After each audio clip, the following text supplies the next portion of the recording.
guys, I am Kate. As promised, we are here this week to bring you videos, tips, strategies so that you can continue therapy at home. We are on, I'm on like day 4 of quarantine and already pretty bored, so this is keeping us busy. Today I have one of my therapists, Ashley, here, and we are practicing safe social distancing. So one of the topics we wanted to talk about today was reading and books. We know that, you guys all have these. Honestly, it doesn't matter how many, it doesn't matter which one.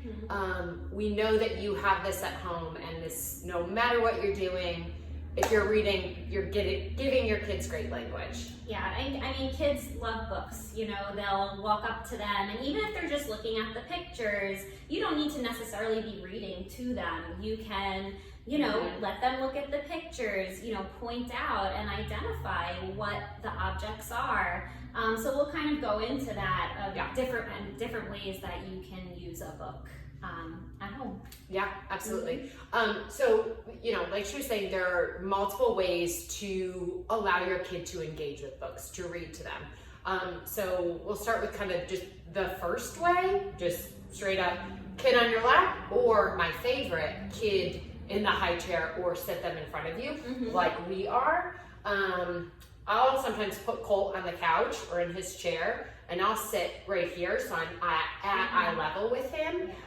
He's getting, the great language. He's watching my mouth, seeing how the words are formed good for our itty bitties. Yep, right. Good eye contact.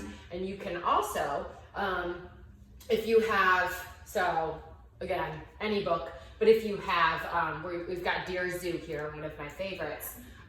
We can work on where's elephant, simple WH questions, the receptive piece of him pointing to identify where simple objects are. I think, one of the biggest things I see in homes is, while it's not a bad thing to allow your kid to explore books, sometimes they're working with a book that's way too difficult for them. They're not quite at that level yet. Yeah, do you agree? I agree. And I think that, using just simplified books, and, you may have to simplify the language in the book. So, if your child is not quite understanding, you may not want to read the whole page to them. You may want to, make it smaller. You may want to use 2 words or 3 words, like, look, elephant, instead of I wrote to the zoo to send me a pet, because that's going over their head and they're not really understanding what that means.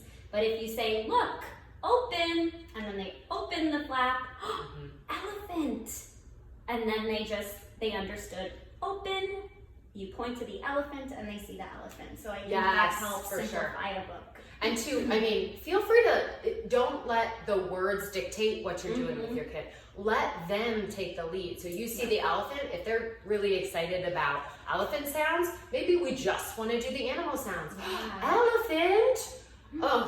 Oh, I'm terrible with elephant noises. There we go. Or maybe you look at the elephant, you can talk about happy and sad, you can talk about emotions.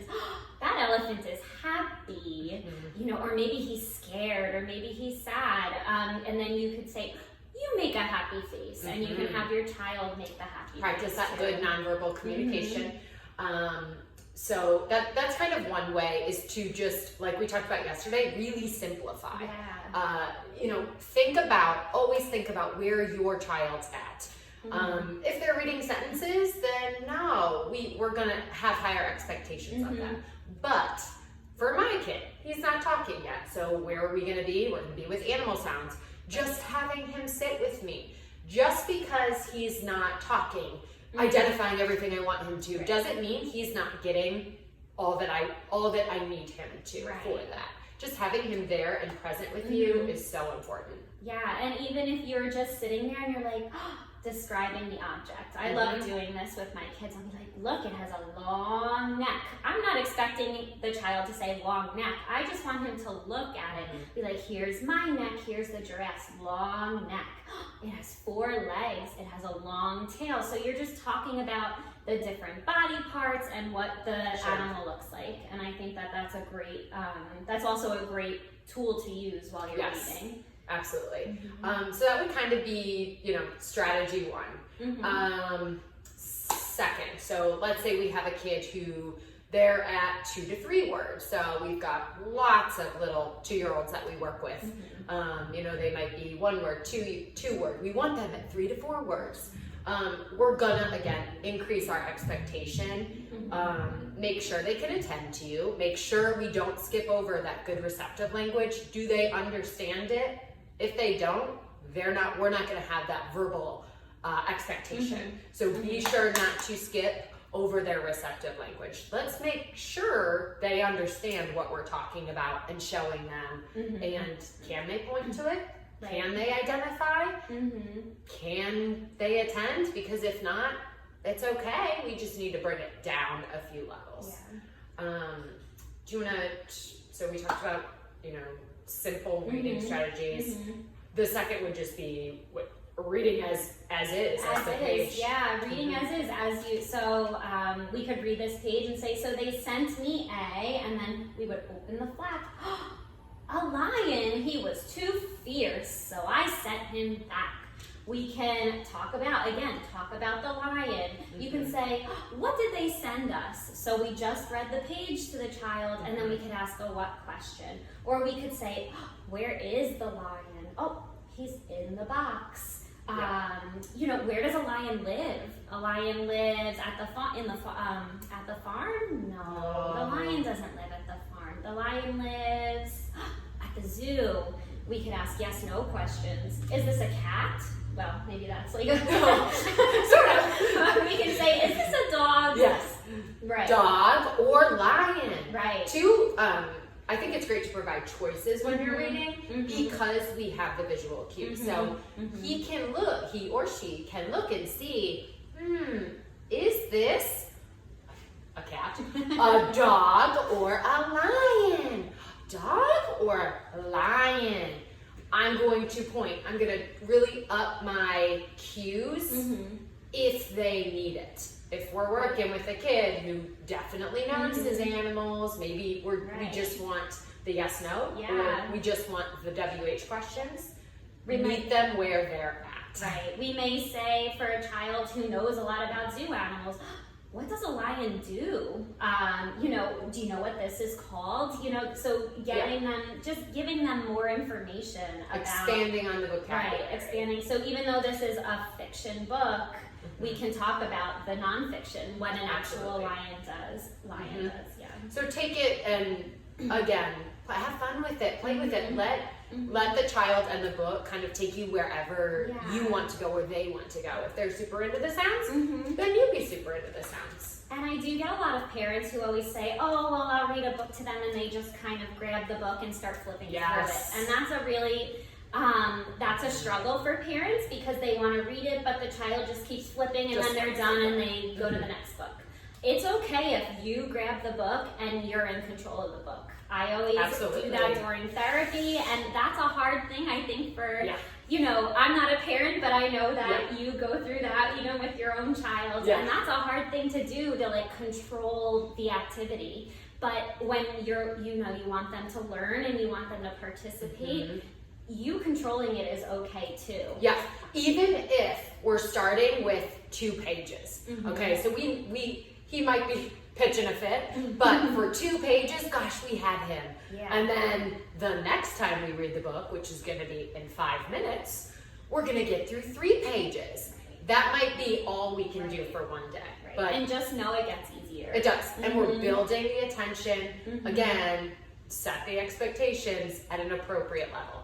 If he can't attend to you for this very simple book, then he's not ready for something like Good Night, Good Dog, Carl with no words whatsoever, or a more challenging book with longer pages and longer sentences. Right. And a child who's not ready and just wants to grab the book, you may just do this. Elephant. There's the elephant. Ready? Let's go to the next page. Where's the giraffe? There's the giraffe. And then you just keep flipping. But you want to try to see if you can get through the book by just having them, you holding on to it and quickly kind of turning the pages so they learn there's an expectation there. They learn, okay, mom is in control of this, or dad is in control of this, or my babysitter, whoever it might be, is in control of the book. Good. Sorry. No, that's okay. We get very excited. Also, too, on that note, maybe, Miss Ashley's holding the book and they're allowed to turn the pages. Or, of course, the little flaps. They can lift. They can lift the flaps. That's half the fun in flat books. And those are also great. We're going to go through some of our favorites. Those are great for keeping their attention, for building that attention span, and for getting them excited about books. Because not every kid loves books. Yeah. And there are, we do have a lot of like board books here. There are also some online resources which we could talk about too. Some really cool ones that I kind of just found out about. So we can also talk about those to give you guys suggestions if maybe your little one is just like not really interested, but maybe it's something on a screen, which we don't love, but maybe something on a screen would also help. And not all day, but hey, if you need a minute, I need a minute, kid needs a minute, we've got some time, 5 minutes, it's better than nothing. So let's talk a little bit about some of our favorite books and kind of, this is not go buy this book. Hey, no one's going to the store right now. But just the why we love these books, you, I'm sure, have books similar at home. So again, the Dear Zoo is, Miss Ashley picked this up and said, this is my favorite. I buy this for all baby showers. It's so simple. It's repetitive. And like we just said, animals, all kids love animals. You can focus on the sounds. There's flaps. They know what's coming next. Any books that have routines, similar repetitive language. Brown bear, brown bear. Golden. Yep. Brown bear, brown bear.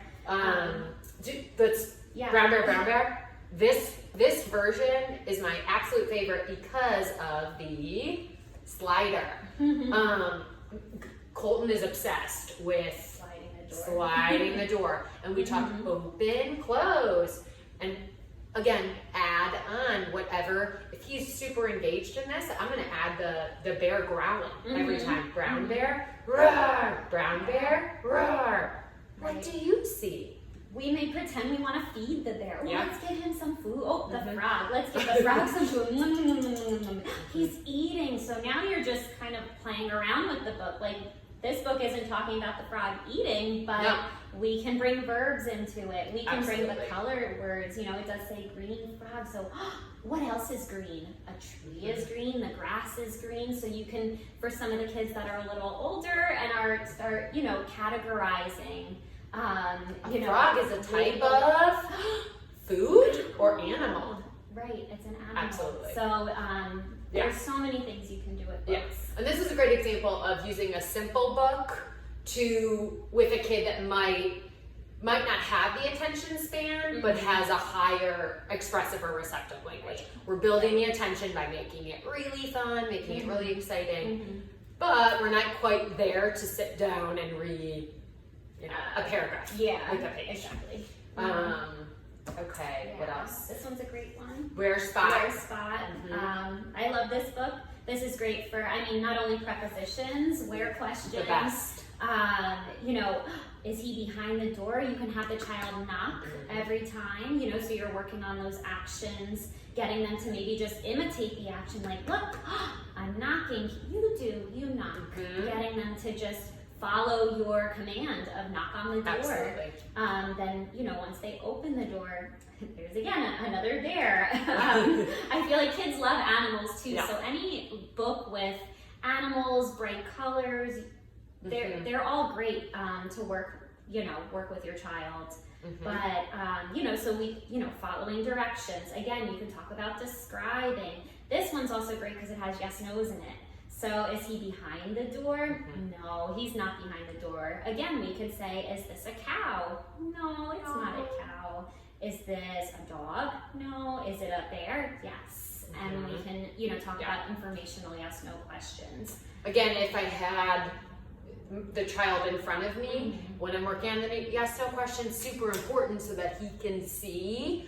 A lot of kids don't really catch on easily to the gesture. They don't expect them to imitate words before gestures. So the head nod is a big deal.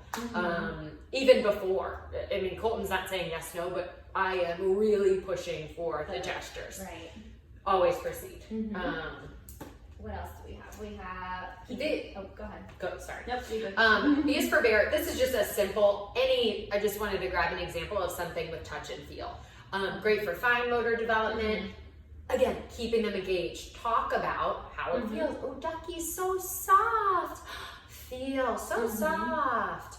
What else is soft? Ooh, soft. Couch is soft. Pillows are soft. Floor? Not soft.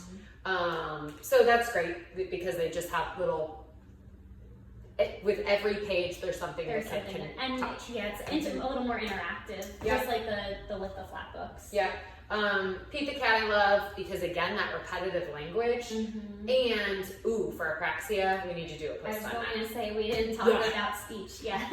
With it coming. But repetitive language, so it's just Old MacDonald had a farm, Pete the Cat everyone loves, and this is great to target Arctic and any apraxia kids as well because of the vowel, the E-I-E-I-O, the animal sounds, you can't go wrong.